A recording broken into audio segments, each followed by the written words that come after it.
Puji nama Tuhan, silakan duduk. Shalom. Saudara yang diberkati oleh Tuhan, kita percaya di hari-hari terakhir yang akan kita lewati bersama untuk memasuki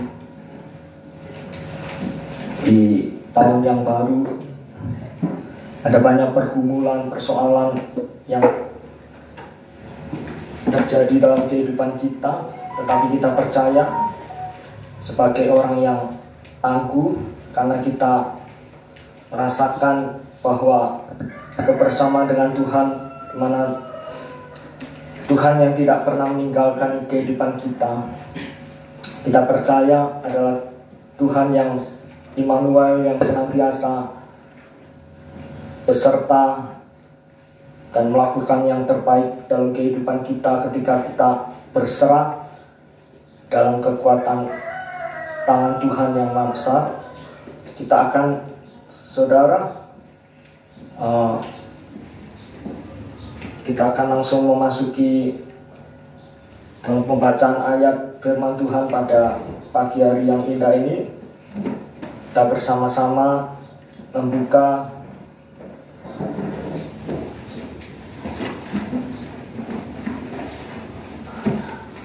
dalam Efesus pasal yang kelima. Efesus pasal yang kelima hanya satu ayat saja, saudara. Ayat yang ke-8.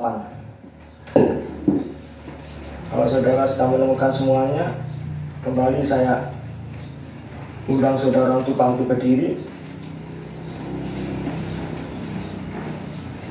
Di dalam Efesus pasal 5 ayat yang ke-8 kita akan baca secara bersama-sama ya, saudara. Setelah hitungan ketiga kita akan mulai. Efesus pasal yang ke-5 ayat yang ke-8, 2, 3. Memang dahulu kamu adalah kegelapan, tetapi sekarang kamu adalah terang di dalam Tuhan. Sebab itu hiduplah sebagai anak-anak terang. Amin. Terima kasih, Tuhan Yesus memberkati. Saudara, kepada jemaat di Efesus ini, saudara, di mana Rasul Paulus memberikan suatu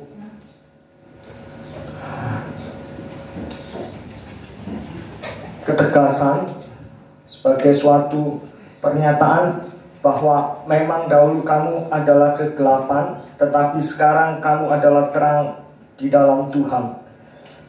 Kata memang dahulu ya, saudara, memang ini sebagai suatu kenyataan ketegasan bahwa ketika kita menerima dan percaya kepada Kristus yang adalah terang dunia, dan ketika secara hal yang Tuhan ubahkan kehidupan kita, kamu bangsa yang terpilih, imamat yang rajani, bangsa yang kudus, umat kepunyaan Tuhan sendiri, kita telah dibawa dari gelap kepada terangnya yang ajaib. Sehingga secara otomatis kita masuk di dalam bagian terang Tuhan ya, saudara. Ketika kita mengaku dengan lidah dan bibir kita, mengaku dengan mulut kita bahwa Yesus adalah Juru Selamat kita, Yesus adalah Tuhan kita. Sehingga kata dahulu ini, saudara, tidak bisa diartikan dalam pengertian past tense atau lampau, yang artinya ini adalah sesuatu yang sungguh-sungguh mengalami suatu perubahan ya, saudara. Kalau hari ini, mungkin tahun depan kita akan berkata kembali dahulu ya, saudara. Bahkan tahun lalu, 10 tahun yang lalu, kita katakan kita dahulu ya, saudara. Maka kapan kita akan mengalami suatu perubahan, kita akan terus kembali mengulang kata dahulu itu ketika kita akan memasuki era yang baru ya, saudara.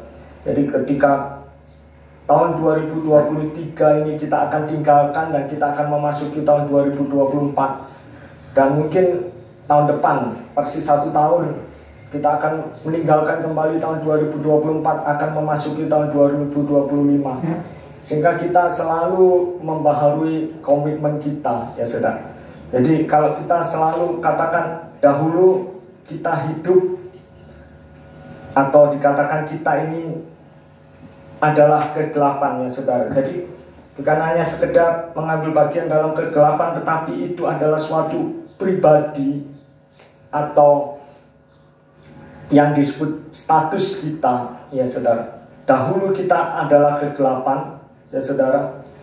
Jadi ini berbicara mengenai status, posisi, dan substansi kita, ya saudara. Jadi siapa diri kita yang disebut dengan our substance, our essence, dan juga our position, ya saudara. Jadi substansi kita dan esensi kita, ya saudara. Saudara tahu mengenai esensi, ya, perasa itu, ya saudara. Kalau misalnya supaya kita benar-benar merasakan suatu makanan itu, sehingga banyak ya rasa durian, rasa apel, rasa leci dan sebagainya, itu esensinya. Demikian juga kita, kalau posisi kita dahulu atau rasa kita dahulu itu adalah kegelapan, saudara. Jadi kita adalah pribadi atau suatu status kita adalah gelap, ya saudara. Jadi bukan hanya sekedar melakukan kegelapan.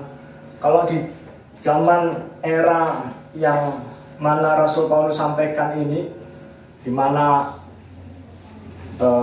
Yunani memiliki suatu paham, dia memiliki dewa, saya tidak mau sebutkan namanya, dewa yang disebut dengan dewa kebaikan dan juga dewa kejahatan, ya saudara. Jadi dalam diri manusia itu berperang antara kedua dewa ini. Tapi kita tidak mempercayai hal itu sebagai orang Kristen. Kita tidak percaya akan dua kekuatan yang terjadi, yang disebut dengan yang terjadi dari dewa kebaikan dan dengan dewa kejahatan. Mereka akan berperang, mana yang menang, ya saudara. Sehingga ketika kalau dewa kebaikan yang menang, maka kejahatan itu akan dikalahkan dan mereka tidak akan melakukan kejahatan. Saudara yang dikasih dalam Tuhan, jadi tetapi kita sebagai orang yang percaya kepada Kristus, mengakui dan percaya Yesus adalah terang dunia, ya saudara. Bahkan kita juga dikatakan bahwa kita juga sebagai terang dunia, ya saudara. Kita tidak dikatakan sebagai lampu dunia, ya saudara. Kalau lampu itu nilainya bisa berbagai macam, ada mulai dari harga ribu sampai dengan miliar juga ada, ya saudara. Tetapi dikatakan terang dunia ini, jadi termasuk lilin itu juga bisa menerangi dunia yang ada, obor, ya saudara. Bahkan satu lidi yang kecil aja, ya saudara. Bahkan itulah sebabnya Tuhan, karena dengan kasih-Nya yang besar di dalam 1 Tesalonika 5, bahwa coba kita akan periksa, ya saudara.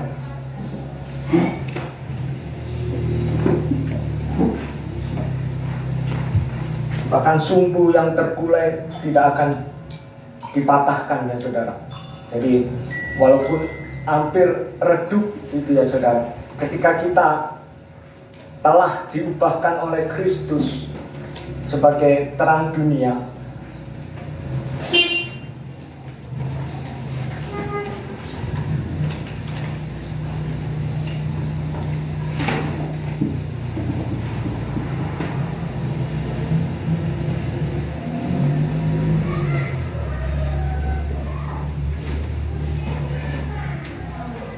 Satu Tesalonika yang saya mana saya?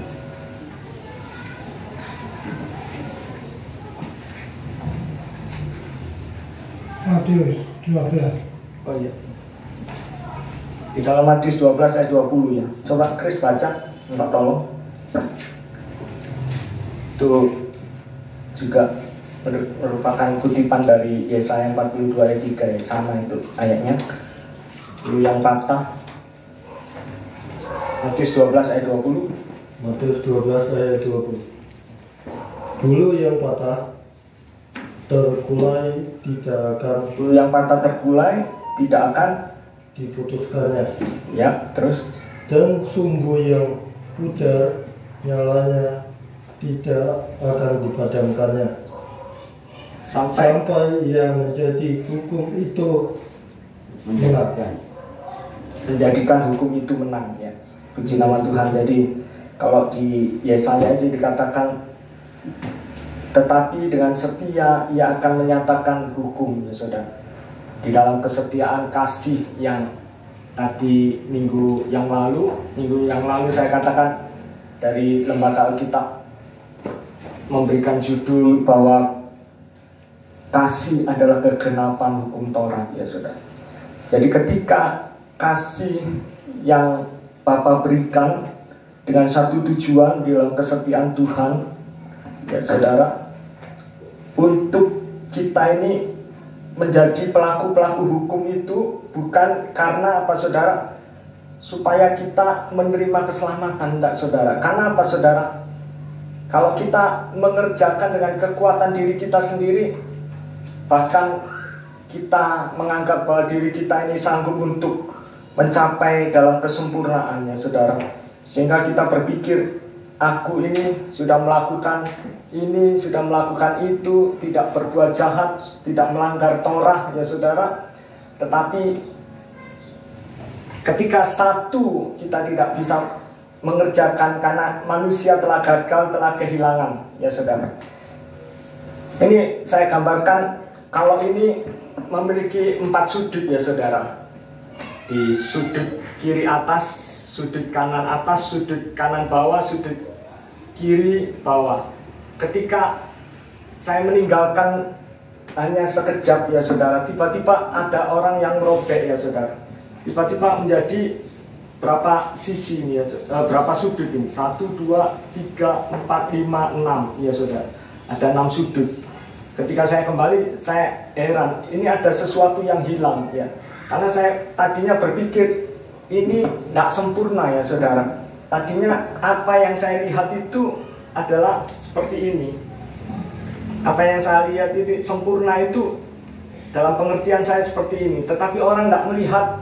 Ketika orang tidak melihat, oh itu sempurna bentuknya ya, 6 sudut. Tetapi apa yang saya lihat tadinya adalah 4 sudut. Sehingga yang hilang itu apa, ya saudara? Ya tidak seperti apa yang saya lihat sebelumnya, ya saudara. Yaitu tadinya 4 sudut yang sempurna itu seperti ini, tiba-tiba telah hilang, ya saudara. Tak tahu entah kemana hilangnya. Tetapi kalau manusia karena perbuatan dosa, manusia telah kehilangan kemuliaan Elohim, kemuliaan Allah. Dan karena perbuatan dosa manusia ini, ya saudara, maka manusia ini seharusnya layak untuk menerima penghukuman. Tetapi dalam kasih setia Tuhan, Tuhan menggenapi Torah itu, ya saudara. Jadi tidak dibatalkan dalam pengertian Torah secara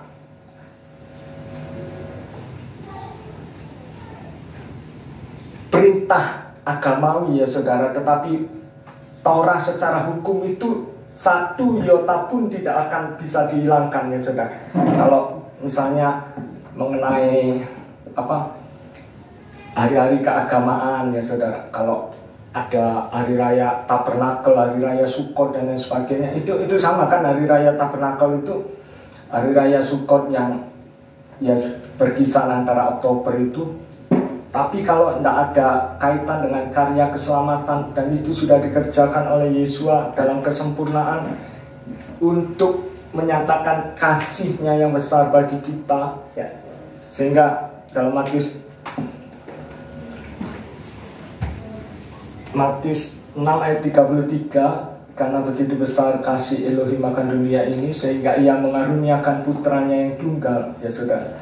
Sehingga dengan kehadiran Yesua Hamasyani sebagai putra Natal, di mana yang kita rayakan setiap tahunnya dalam kesepakatan dan itu sudah menjadi penyelidikan dan kesepakatan para ahli-ahli teologis ya saudara, sehingga ditetapkan tanggal 25 adalah hari kelahiran Yesua Masiah. Entah itu tepat atau enggak, yang penting kita setiap waktu, setiap saat bisa merasakan makna kelahiran Yesus Kristus ke dalam dunia ini, di mana tanpa kelahiran maka tidak ada kematian saudara, dan tanpa kematian tidak ada kebangkitan. Sehingga kalau dipandang tidak perlu untuk kita memperingati, yang penting kita memperingati bukan dalam pengertian kita mengadakan secara pesta besar-besaran, kita lupa makna kelahiran Kristus ke dalam dunia ini yang sebenarnya itu untuk apa ya saudara. Sedangkan dia lahir dalam kesederhanaan, kita mau, sehingga bukan sesuatu yang penting ya saudara. Seorang hamba Tuhan katakan, oh Pak Pendeta sebentar lagi menerima sampul dari jemaat. Saya katakan, enggak, saya enggak memiliki satu kebiasaan seperti itu ya saudara. Sebentar lagi opojinya Pak Gembala ini penuh ya saudara. Saya katakan, ya puji Tuhan, kita tetap kalau lebih berbahagia ketika kita bisa menyalurkan apa yang menjadi berkat Tuhan ya. Jadi bukan kita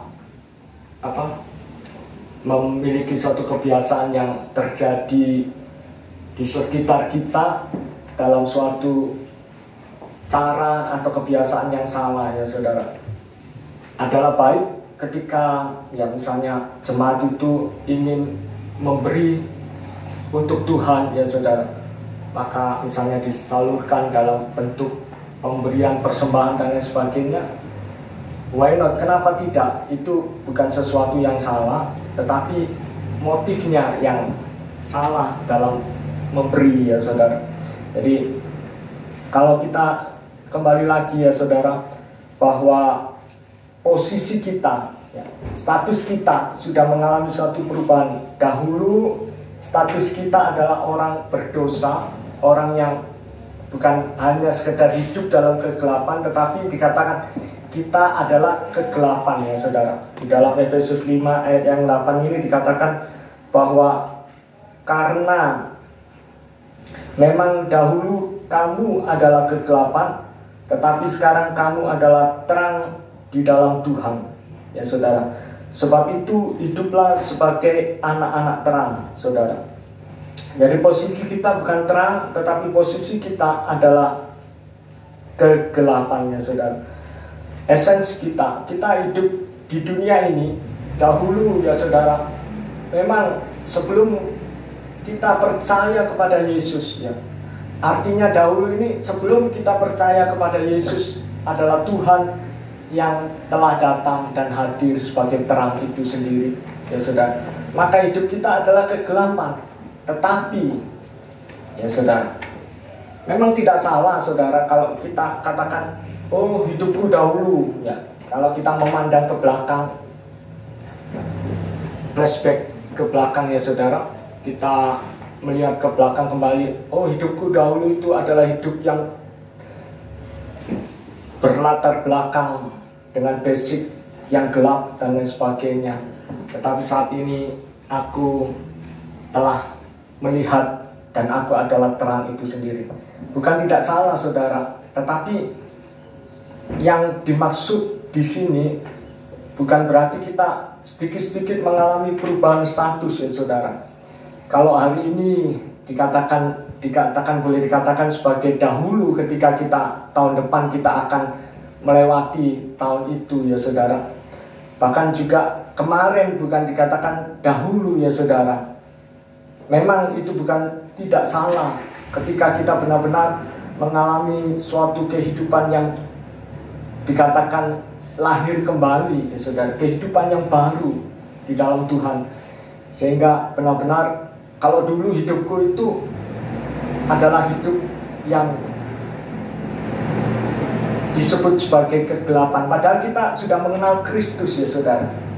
Inilah efek daripada kita tidak menyadari bahwa sesungguhnya apa yang disampaikan oleh Rasul Paulus, kalau di dalam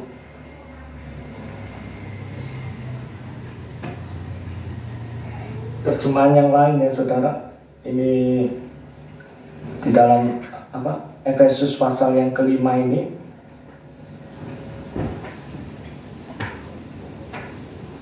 di dalam Efesus pasal yang kelima ini menggunakan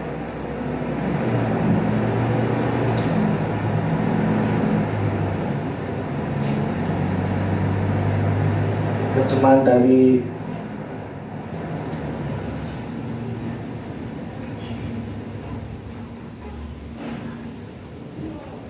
terjemahan sederhana ya saudara. Itu dikatakan, memang dahulu kalian hidup dalam kegelapan, tetapi sekarang kalian sudah masuk ke dalam terang Tuhan ya saudara. Jadi kita dalam masa yang lalu dahulu itu adalah ketika kita belum mengaku percaya Yesus yang adalah terang hidup, Yesus adalah juru selamat bagi kita, maka hidup kita ini di dalam kegelapan. Tetapi kalau di dalam terjemahan baru itu, hidup kita adalah kegelapan ya saudara. Tetapi sekarang kalian sudah masuk ke dalam terang Tuhan ya. Jadi kalau saudara mengambil senter ya saudara, maka ketika senter cahaya itu, kalau dalam suatu hitungan kecepatan cahaya itu sampai 300.000 km per detik ya saudara, begitu cepatnya ya saudara. Sehingga ketika kita menyalakan senter itu, maka arti daripada kita ini adalah terang ya saudara. Sebenarnya itu kita masuk di dalam terang Tuhan itu ya saudara. Jadi hiduplah sebagai warga kerajaan terang ya saudara. Artinya kita ini hidup di dunia, tetapi bukan warga kerajaan dunia, tetapi warga kerajaan terang. Jadi esennya itu ya saudara, kita ini hidup di dunia tetapi berbau kerajaan surga. Kita hidup di dunia ini bukan berbau kematian saudara, tetapi berbau keharuman ya saudara, bagi orang-orang percaya. Tetapi bagi dunia ini, kita ini berbau busuk ya saudara, berbau bangkai, berbau suatu kebusukan bagi mereka, padahal itu suatu keharuman bagi Elohim. Jadi sangat bertentangan yang kita sadari ketika hal yang harus kita nyatakan ya saudara. Jadi kalau dalam terjemahan lain juga, nyatakanlah ya saudara. Arti daripada ayat yang ke-8b ini, sebab itu hiduplah sebagai anak-anak terang. Tetapi dalam terjemahan firman Allah yang hidup, di situ dikatakan, dan hal ini harus dinyatakan dalam kelakuan saudara. Mengerti ya saudara, kalau ayat 8a dikatakan, sebab walaupun dahulu hati saudara penuh dengan kegelapan, sekarang telah dipenuhi terang dari Tuhan, dan hal ini harus dinyatakan dalam kelakuan saudara. Jadi maksud daripada ketika kita sudah menerima terang, dan kita ini adalah terang dunia itu sendiri saudara, maka yang harus kita lakukan dan kita kerjakan, ayat bagian B ini, nyatakanlah ya saudara. Dan hidup ini harus dinyatakan di dalam suatu kenyataan yang disebut dengan kelakuan dalam kehidupan kita ya saudara, di dunia ini ya saudara. Jadi bagaimana kita dapat menjadi terang? Seringkali Pak Onesimus nyanyikan pujian, jadilah terang di tempat yang gelap. Jadi di sekitar kita ini dipenuhi dengan kegelapan, Maka untuk kita menyatakan kepada dunia yang penuh dengan kegelapan, kita harus menjadi terang, saudara. Kita harus nyatakan bahwa kita ini adalah terang dunia itu, ya saudara. Karena apa, saudara? Karena Kristus yang hidup di dalam kita. Jadi tanpa perkataan sekalipun, tetapi ini dikatakan dalam kelakuan saudara. Jadi tanpa perkataan kita bisa tunjukkan bahwa kelakuan kita ini adalah kelakuan di dalam terang, saudara. Jadi ketika kita masuk di dalam terang Tuhan, saudara, ya, kalau seandainya cahaya Tuhan itu besar, ya saudara, ya sudah, ini digambarkan cahaya, ya, ini cahaya ini, maka kita harus masuk dalam bagian ini, ya saudara, bukan, sehingga cahaya ini menyinari, itu istilahnya cahaya kuning ini yang menyinari, baik itu cahaya terang firman ataupun melalui salib Kristus ini, saudara, kita bisa sanggup menyatakan cahaya kita tidak akan padam, ya saudara, karena Tuhan tidak menghendaki, ya saudara. Dengan cara kita bagaimana, saudara? Jangan memadamkan roh. Ketika kita tidak lagi memperhatikan, coba kita lihat di dalam ayat selanjutnya. Saya akan baca ayat 9, ya saudara, dan seterusnya. Karena terang hanya berbuahkan kebaikan, keadilan, dan kebenaran, saudara. Dan ujilah apa yang berkenan kepada Tuhan. Jadi apa yang harus kita lakukan? Kita menguji apa yang berkenan kepada Tuhan. Ketika kita menyatakan bahwa kita ini adalah terang Tuhan, maka kita harus menyatakan di dalam kelakuan kita, kita mau menguji apakah ini adalah sesuatu yang berkenan kepada Tuhan. Dan dikatakan ayat selanjutnya, janganlah turut mengambil bagian dalam perbuatan-perbuatan kegelapan yang tidak berbuahkan apa-apa, saudara. Jangan turut mengambil bagian, ya saudara. Janganlah turut mengambil bagian. Jadi pertama-tama diuji terlebih dahulu, apakah yang kita perbuat ini, apakah yang kita lakukan ini berkenan kepada Bapa, ya saudara. Ketika kita sadar statusku sudah berubah, esensku adalah esens di dalam terang, ya saudara. Kita ini rasa terang, tapi hidup di tengah kegelapan, ya saudara. Maka jalan-jalan kita ini akan nampak, saudara. Oh, ini ada halangan. Ketika kita akan melewati tujuan, kita melihat ada batu di sini, kita harus hindari, saudara. Tapi kalau kita tidak hidup dalam terang Tuhan, maka kita akan tersandung, kita akan jatuh. Akibat apa, saudara? Karena kebodohan kita, karena kita tidak mau melakukan apa yang Tuhan kehendaki. Kita berpikir, antam saja, apakah ini berkenan atau tidak di hadapan Tuhan, ya saudara. Maka inilah yang menjadi titik awal daripada kejatuhan yang seringkali dilakukan oleh orang-orang yang mengaku Kristen, tetapi kita tidak sadar status, esens kita, ya saudara, substansi kita, ya saudara, bahwa hakikat kita adalah di dalam keberadaan ilahi, ya saudara. Walaupun hidup di dunia ini, saudara, yang mudah memiliki satu potensi untuk jatuh dalam dosa, saudara, yang mudah untuk dipengaruhi oleh keindahan dunia dan apa yang ada di dalamnya, yang mudah sekali, ya saudara. Ada seorang berkata, Pak Pendeta, ini seorang gembala, saudara. Pak Gembala, apakah setiap tahun mesti memberikan baju baru untuk anak-anak? Saya bilang, tidak pernah. Oh, kalau kami, mereka menuntut untuk setiap tahun setidaknya 1 tahun 1 kali harus tersedia baju baru, ya saudara, tersedia tas baru, tersedia, ya saudara, segala sesuatu. Tetapi saya katakan ini adalah kemurahan Tuhan. Bukan berarti saya sebagai orang tua yang tidak mau tahu kebutuhan anak, enggak saudara. Tetapi sekaligus itu melatih anak-anak untuk tidak melihat sesuatu apa yang kelihatan dan mencukupkan segala sesuatu dengan apa yang ada, termasuk dengan apa yang tidak ada, saudara.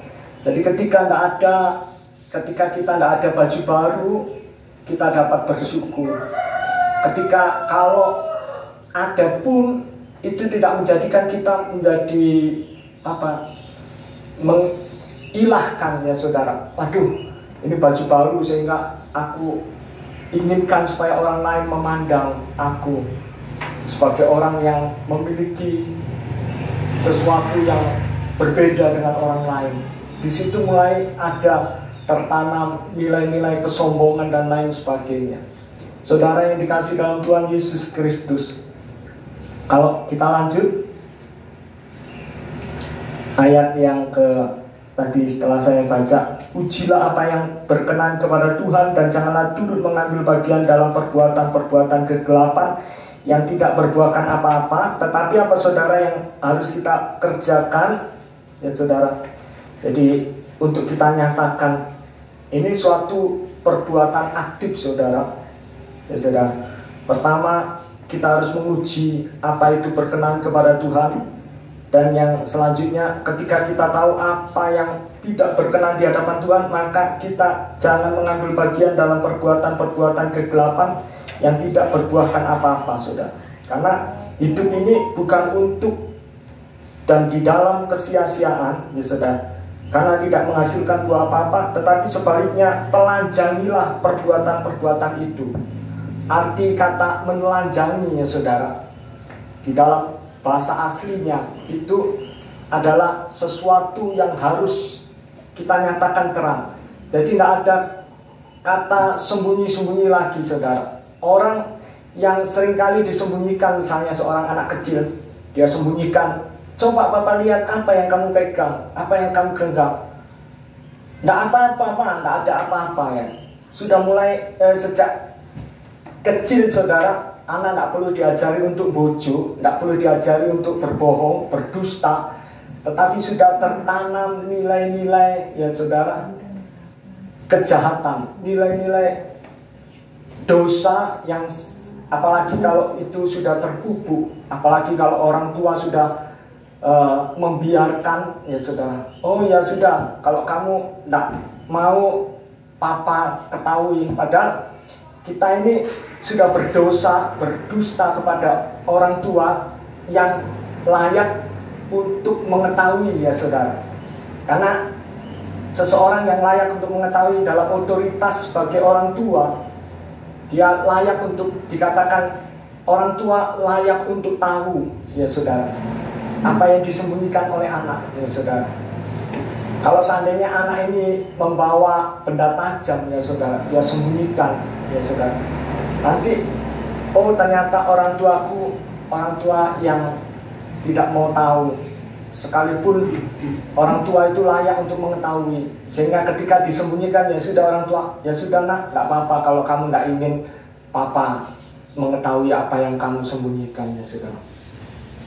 Di balik suatu hal yang seolah-olah itu sepele, saudara, seolah-olah itu kompromi, ya saudara, seolah-olah itu nggak apa-apa biar itu kan privasi anak, seorang anak. Kalau orang tua enggak, itulah sebabnya juga termasuk handphone, saudara.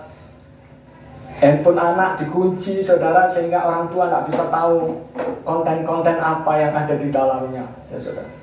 Ketika ada konten-konten pornografi dan lain sebagainya, apalagi saya barusan melayani di lembaga permasyarakatan anak dan juga lapas perempuan, saudara. Begitu banyak orang yang sudah dikatakan sudah terlanjur. Seringkali penyesalan itu belakang, ya saudara. Penyesalan itu kemudian, sehingga ketika terjadi suatu penyesalan, maka aduh, yang disalahkan itu keadaan. Kenapa aku datang ke temuan ada seorang yang asalnya dari Tangerang, saudara. Sehingga Dia katakan sejak saya datang di Sulawesi Utara ini saya baru itu mengenal kata dunia malam, saudara. Jadi saudara, saya perlu sampaikan di sini kalau saudara sering begadang itu memiliki suatu efek yang tidak baik. Kalau Rhoma Irama dulu pernah mengimbau dalam lagu "Begadang jangan begadang", ya saudara, lagu lama.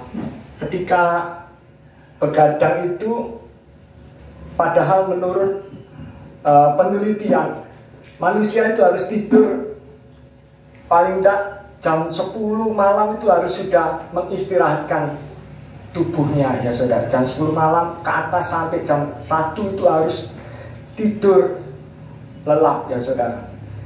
Tanpa disadari itu memiliki efek yang negatif bagi kesehatan di masa yang akan datang, saudara. Kalau saudara suka begadang misalnya, aku tak bisa tidur kalau jam 10 sampai jam 2 nggak bisa tidur. Kalau jam 2 ke atas baru bisa tidur, ya saudara. Ini memiliki satu efek yang buruk bagi kesehatan, apalagi kalau di saat pagi aktivitas rutinitas yang harus dikerjakan, baik itu sebagai seorang pelajar harus belajar, sebagai seorang pekerja harus bekerja. Tidur hanya aku tidur itu hanya cukup 2 jam atau 3 jam, 4 jam, saudara. Saudara, sehingga kualitas tidur ini seringkali menentukan baik di dalam jasmani kita dan juga rohani kita, ya saudara. Ketika kita memiliki suatu tidur yang tidak berkualitas, ya saudara, karena menggambarkan sebagai kehidupan yang tidak tenang, ya saudara, gampang gusar, gampang cemas dan lain sebagainya.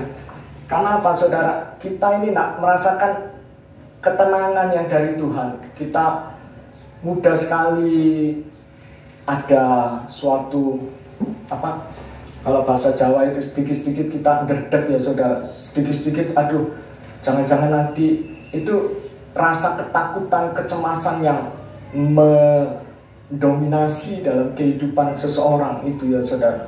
Rasa cemas, sehingga nanti besok saya akan sampaikan mengenai damai sejahtera, ya saudara. Saudara yang dikasih dalam Tuhan Yesus Kristus. Jadi kalau kita lanjut di dalam ayat yang selanjutnya, ya, tadi sampai mana ini? Ayat yang ke-11. Dan janganlah turut mengambil bagian dalam perbuatan-perbuatan kegelapan yang tidak berbuahkan apa-apa, tetapi sebaliknya untuk kita menyatakan bahwa diri kita ini adalah terang, ya saudara, telanjangi perbuatan-perbuatan itu, ya saudara. Mungkin ada resiko-resiko ketika kita menelanjangi perbuatan-perbuatan kegelapan itu, ya saudara. Mungkin kita dianggap orang sok suci, orang yang saudara, dianggap orang yang cari muka dan lain sebagainya, ya saudara. Tetapi ayat selanjutnya, sebab menyebutkan saja pun yang dibuat oleh mereka di tempat-tempat yang tersembunyi telah memalukan. Kenapa dikatakan tempat tersembunyikan? Karena kehadiran kita ini seharusnya hadir untuk menyatakan kita ini adalah terang, saudara. Maka ketika sesuatu yang berusaha untuk disembunyikannya, biasanya apa, saudara? Sesuatu yang biasa dirahasiakan, misalnya, jangan bilang-bilang ya, jangan bilang ke si A.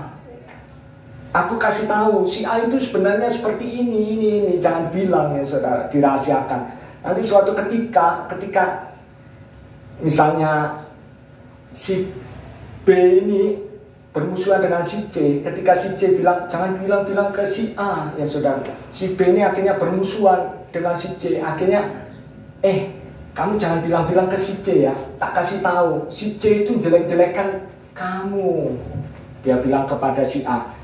Ngana itu dijelek-jelekan ini itu, ya saudara, sehingga ya itu menumpuk kepahitan-kepahitan, ya saudara, menimbulkan suatu dendam, amarah, suatu hal yang tidak disukai artinya kebencian dan lain sebagainya, saudara.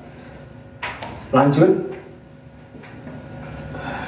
untuk menyebut saja, kita tidak lakukan untuk menyatakan bahwa diri kita terang. Kalau kita menyebut itu menggaungkan, saudara, menggembar-gemborkan kepada orang lain, termasuk kita menjelek-jelekan orang lain, ya saudara, menfitnah apalagi, ya saudara. Jadi yang dibuat oleh mereka di tempat-tempat yang tersembunyi telah memalukan. Ini memalukan, saudara. Jadi arti menyatakan diri ini bukan kita mau memalukan, ya saudara, tetapi justru kalau kita berbuat malah sebaliknya, kita memalukan diri kita sendiri. Terus ayat 13, tetapi segala sesuatu yang sudah ditelanjangi oleh terang itu menjadi nampak, sebab semua yang nampak adalah terang. Ketika saudara dan saya hadir sebagai orang yang menyatakan terang, saudara, maka segala sesuatu itu akan nampak dengan sendirinya, saudara, karena akan ditelanjangi. Coba kalau saudara nyalakan senter tiba-tiba di tempat gelap, tertutup, gelap sekali, tidak ada, tiba-tiba senter itu menyala, langsung kan, saudara, segala sesuatu itu akan ditelanjangi, saudara, akan nampak, saudara, akan dapat terlihat dengan secara vulgar, artinya secara jelas, saudara. Tadinya saudara tabrak sana, tabrak sini, saudara, nggak lihat, oh di sini ada mimbar, nggak lihat.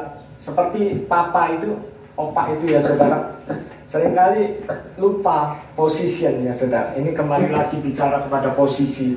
Tapi kalau kita posisinya di dalam terang, saudara, maka saudara, kalau ini bisa digambarkan seperti papa misalnya, lupa posisi, ya saudara, maka kita lupa posisi kita ini di dunia. Kita berpikir padahal kita ini sudah diubahkan statusnya, saudara.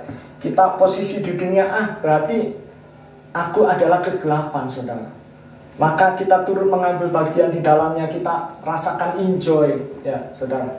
Ternyata gelap itu enak, saudara. Maka kita tidak sadar, ya saudara, akan nanti ada pengampunan di berikutnya.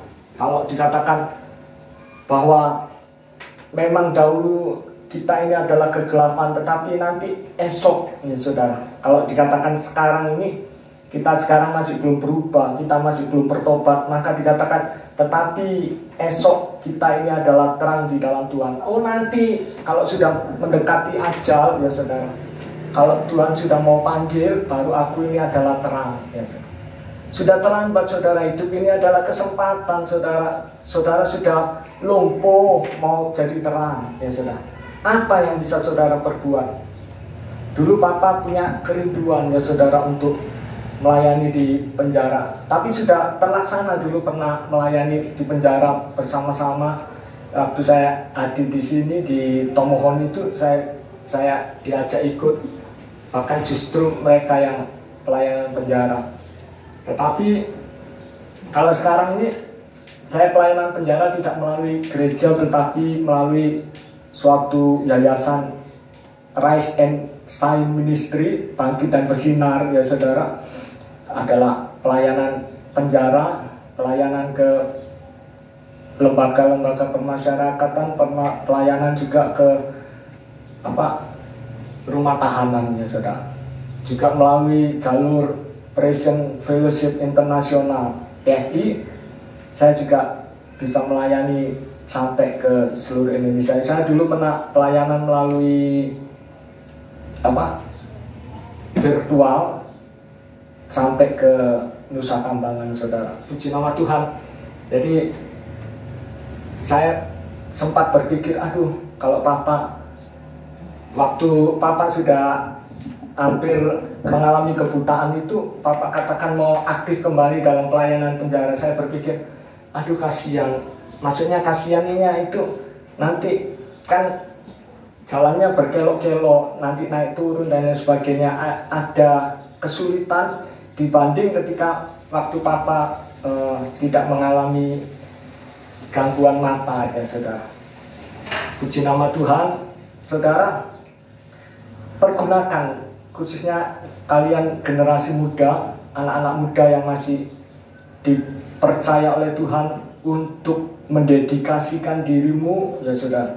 Jangan bermalas-malasan, saudara berpikir, aku sesuatu yang fana aja aku mau kerjakan. Bukan sesuatu yang salah, saudara. Saudara bekerja dengan memusatkan dengan sebaik-baiknya untuk menghasilkan sesuatu yang sebaik-baiknya pula. Tidak salah, saudara. Tetapi berulang kali saya ingatkan, kamu pilih mana? Kalau misalnya kamu bekerja hanya 3-4 jam tetapi hasilnya lebih optimal dibanding kamu kerja sampai 11 jam tetapi hasilnya lebih rendah daripada hanya bekerja 4 jam, saudara. Saudara yang dikasih dalam Tuhan, demikian juga saudara tidak salah menempuh pendidikan di sekolah, tetapi kita harus mengetahui skala prioritas. Artinya mana yang lebih diutamakan, mana yang lebih kalau dulu, saudara, zamannya waktu saya masih muda, kalau ada ibadah, dulu kan ada sampai 1 minggu 3-4 kali, saudara. Sehingga ketika jam-jam ibadah itu, saudara, kami didisiplin oleh Papa untuk mengikuti setiap jam-jam ibadah. Apalagi kalau saya dulu masih SMA sudah melayani firman Tuhan di gereja, sehingga harus merupakan syarat tabisan dalam suatu pelayanan sebagai seorang pelayan Tuhan.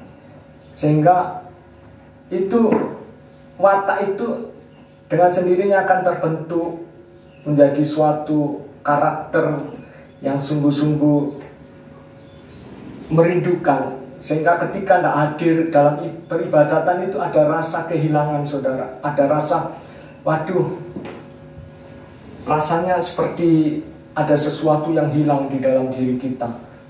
Ketika misalnya harus ditetapkan upacara, harus diikuti, itu kan pernah yang terjadi. Upacara harus diikuti pada saat jam bersamaan dengan waktu ibadah, saudara. Sehingga mana yang harus dipilih? Kalau nggak ikut upacara, nilainya dikurangi, ya saudara. Maka pada akhirnya harus izin. Ketika izin, tahu ini, saudara, kalau mau izin pasti nggak boleh, ya saudara. Sehingga lebih banyak tanpa izin, nggak usah memberitahu gembala, tiba-tiba nggak masuk ke gereja, saudara. Tetapi setelah tidak beribadah itu ada sesuatu rasa yang hilang, ya saudara. Puji nama Tuhan. Tuhan Yesus memberkati kita sekalian. Saya percaya melalui kebenaran firman yang kita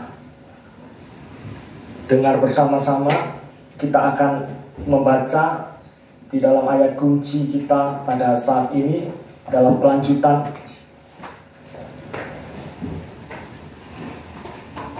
ayat kita yang akan kita baca dari Efesus 5 ayat 14 sampai ayat yang ke-21.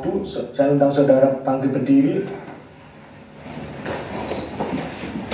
Mulai Efesus 5 ayat 14 sampai 21 kita baca bersama-sama, saudara, tanpa bergiliran. Kita baca bersama-sama dengan suara keras dan nyaring, dan kita telaah satu persatu sehingga kita bisa mengerti apa yang menjadi maksud dari ayat tersebut, firman Tuhan yang kita akhiri pada siang hari ini.